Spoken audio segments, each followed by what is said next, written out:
जैसा कि अमेरिका की आज़ादी के बाद में अमेरिकी राज्यों के मध्य एक समझौता हुआ था। भारतीय संविधान की पहली विशेषता है लिखित संविधान। वर्तमान में भारतीय संविधान में 470 अनुच्छेद। स्वतंत्र भारत को एक कानूनी ढांचा प्रदान करना जरूरी था। भारत का संविधान दुनिया के सबसे बड़े संविधानों में से एक है। ना तो ब्रिटेन की तरह संसद की संप्रभुता को स्वीकार किया गया है और ना ही अमेरिका की तरह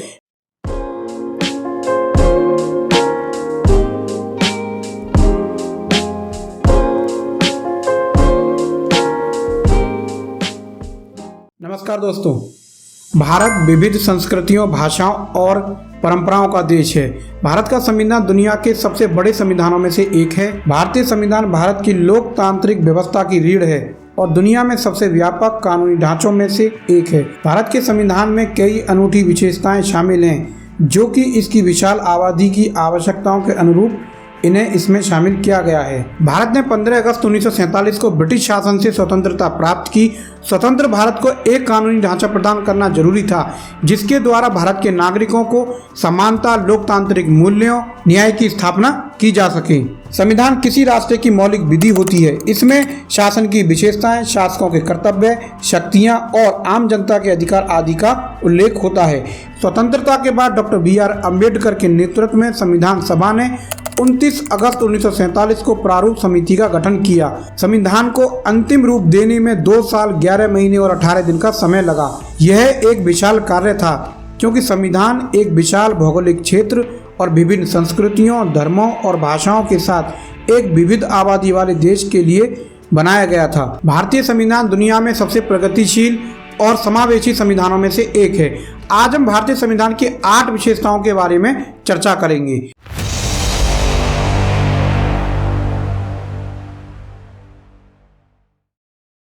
भारतीय संविधान की पहली विशेषता है लिखित संविधान। वर्तमान में भारतीय संविधान में 470 अनुच्छेद और 12 अनुसूचियां शामिल हैं, लेकिन मूल संविधान में 395 अनुच्छेद शामिल थे और उसमें 8 अनुसूचियां शामिल थीं। लिखित संविधान शासन और उत्तरदायित्व के लिए एक स्पष्ट ढांचा प्रदान करता है। अगली विशेषता है संघीय शासन यानी फेडरल गवर्नमेंट।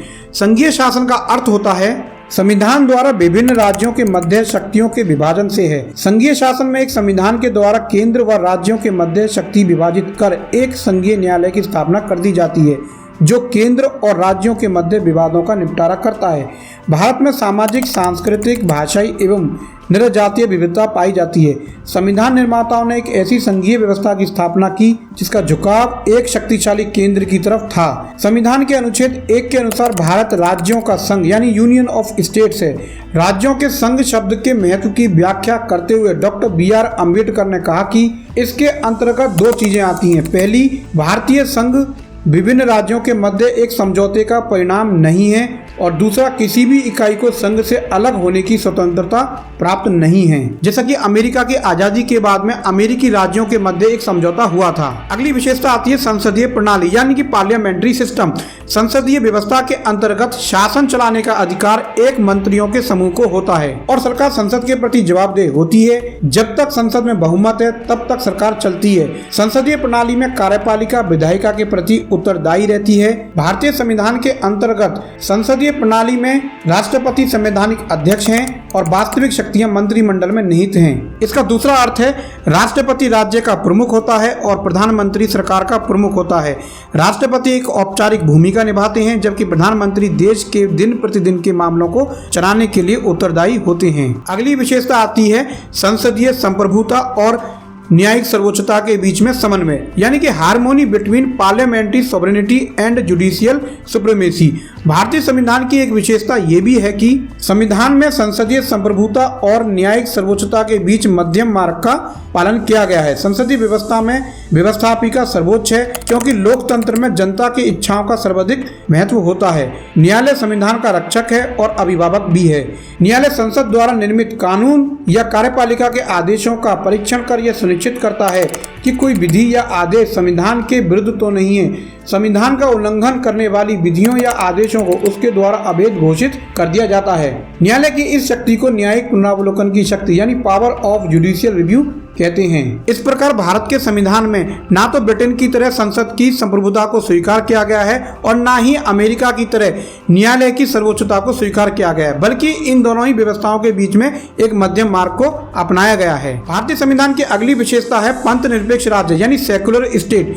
पंथ निरपेक्ष राज्य का अर्थ होता है कि ऐसा स्टेट जहां पर सभी नागरिकों के बीच में धर्म के आधार पर कोई भी भेदभाव ना किया जाए। मूल संविधान में कहीं पर भी भारत को स्पष्ट तौर पर पंथ निरपेक्ष राज्य घोषित नहीं किया गया था, फिर भी ऐसी व्यवस्थाएं थीं जिसके कारण पंथ निरपेक्ष राज्य का रूप स्पष्ट हो जाता है। 42वां संविधान संशोधन 1976 द्वारा प्रस्तावना में अब भारत को स्पष्ट रूप से पंथ निरपेक्ष राज्य घोषित कर दिया गया है। प्रस्तावना में सभी नागरिकों को धर्म, विचार, अभिव्यक्ति, विश्वास, धर्म और उपासना की स्वतंत्रता दी गई है। मौलिक अधिकारों के अंतर्गत यह कहा गया है कि राज्य धर्म, जाति, लिंग या इनमें से किसी के आधार पर अपने नागरिकों में कोई भेदभाव नहीं करेगा। भारतीय संविधान की अगली विशेषता है मौलिक अधिकार यानी फंडामेंटल राइट्स। मौलिक अधिकारों का अर्थ होता है कि संविधान द्वारा नागरिकों को ऐसे अधिकार और स्वतंत्रताओं से है जिन्हें राज्य और केंद्र सरकार के विरुद्ध भी लागू किया जा सकता है। मूल संविधान द्वारा 7 मौलिक अधिकार प्रदान किए गए थे, लेकिन वर्तमान में संपत्ति का अधिकार 44वें संविधान संशोधन 1978 द्वारा समाप्त कर दिया गया है और वर्तमान में 6 मौलिक अधिकार रह गए हैं। इनमें समानता का अधिकार, भाषण की स्वतंत्रता, धर्म, जीवन का अधिकार, व्यक्ति का स्वतंत्रता शामिल हैं। भारतीय संविधान की अगली विशेषता है राज्य के नीति निर्देशक तत्व यानी कि डीपीएसपी। डीपीएसपी भारत को कल्याणकारी राज्य के रूप में परिभाषित करते हैं। ये सिद्धांत सभी नागरिकों के लिए सामाजिक न्याय, समानता और बेहतर जीवन स्तर को बढ़ावा देने वाली नीतियों को बनाते समय पालन करने के लिए सरकार के लिए एक दिशा निर्देश हैं तथा जहां संविधान मौन है वहां निर्देशक तत्व दिशा प्रदान करते हैं। भारतीय संविधान के 4थे अध्याय में शासन संचालन के लिए मूलभूत सिद्धांतों को उल्लेखित किया गया है। भारतीय संविधान में नीति निर्देशक तत्व का विचार आयरलैंड के संविधान से लिया गया है। संविधान के 37वें अनुच्छेद में कहा गया है कि नीति निर्देशक तत्वों को किसी न्यायालय द्वारा बाध्यकारी नहीं बनाया जा सकता। भारतीय संविधान की अगली विशेषता है एकल नागरिकता यानी कि सिंगल सिटीजनशिप। ऐसा माना जाता है कि संघ राज्य के नागरिकों को दोहरी नागरिकता प्राप्त होनी चाहिए, पहली संघ की नागरिकता और सेकंड राज्य की नागरिकता। भारतीय संविधान के निर्माताओं का विचार था कि दोहरी नागरिकता भारत की एकता को बनाए रखने में बाधक सिद्ध हो सकती है, इसलिए संविधान निर्माताओं द्वारा संघ राज्य की स्थापना करते हुए भी दोहरी नागरिकता को नहीं बल्कि एकल नागरिकता को अपनाया गया है। भारतीय संविधान की ये अनूठी विशेषताएं भारत को अन्य देशों से अलग करती हैं।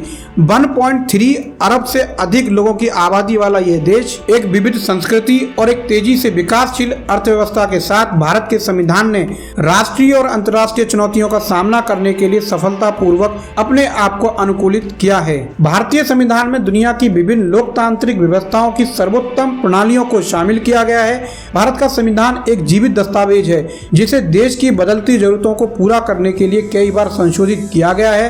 भारत का संविधान विविधता में देश की एकता का प्रतीक है। यह देश के लोकतांत्रिक ढांचे के लिए एक मार्गदर्शक का कार्य करता है। इसी के साथ दोस्तों मैं ये वीडियो यहीं समाप्त करता हूं। उम्मीद है कि आपको ये वीडियो पसंद आया होगा। वीडियो को लाइक करें, शेयर करें और साथ ही चैनल को सब्सक्राइब अवश्य करें। नमस्कार।